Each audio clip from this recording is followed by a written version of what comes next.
Huha, hvor kan det være svært at fastholde sit fokus og blive ved med at være i zonen, når man har sådan en udsigt her, og vejret er rigtig, rigtig godt. Det er The Madman igen. Tak for sidst. Tak for nogle super aftener i København på hovedkontoret sammen med kundeservice og butikscheferne. Og så også på Munkebjerg, hvor vi jo lige gjorde det. Vi lige skubbede en ekstra gang til taget der. Og det er til trods for distriktscheferne. Ej, spøg til side. Tak for nogle fantastiske aftener. Det var fascinerende at møde nogle velopvagte Telia, butikschefer, kundeservicemedarbejdere, der bare var på lige fra start til slut. Uanset hvad jeg udsatte jer for af udfordringer, så var indstillingen bare, ja tak, kom an. Og så også en anden ting, i stedet for den her, som man hører forskellige steder, måske i jeres marked, hvorfor det?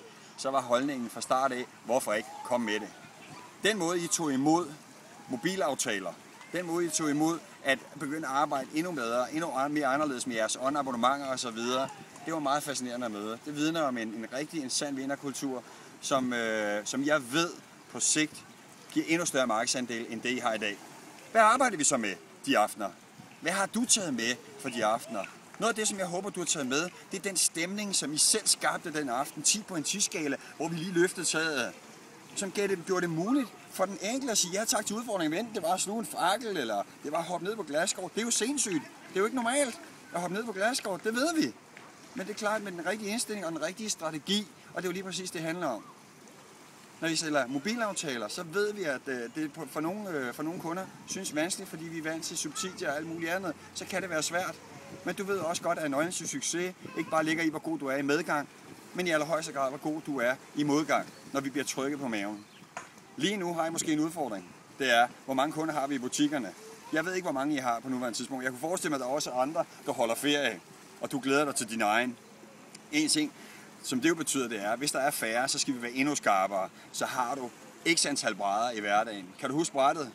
Kan du huske, hvad du gjorde for at finde dit fokus og finde den strategi, der gjorde det muligt at knalde igennem brættet? Uanset om du har 2 brædder hver eneste dag, eller du har 50 brædder hver eneste dag, så handler det om at gå i zonen. Find det rigtige fokus, find den rigtige fysiske tilstand, og så får det gjort. Det, der giver dig succes, det er ikke kun det, du gør en gang imellem, det er det, du gør hver eneste gang. Og jeg håber, at mobilaftaler er en del af dit salg i hver eneste kundesituation. Jeg håber også, at I nyder det undervejs og sikrer, at processen til den succes, som I er ved at skabe, og er gode til at skabe hver eneste dag i Telia, at det bare er nøglen fremad. Med disse ord, så vil jeg sige rigtig, rigtig god sommer. Jeg håber at se jer på den anden side af sommerferien ved en eller anden lejlighed. Og så ønsker jeg et super salg og virkelig hjælp dig og dine kollegaer med at gå i zonen, gribe kuglepinden hver eneste dag. Tusind tak for nu. God sommer.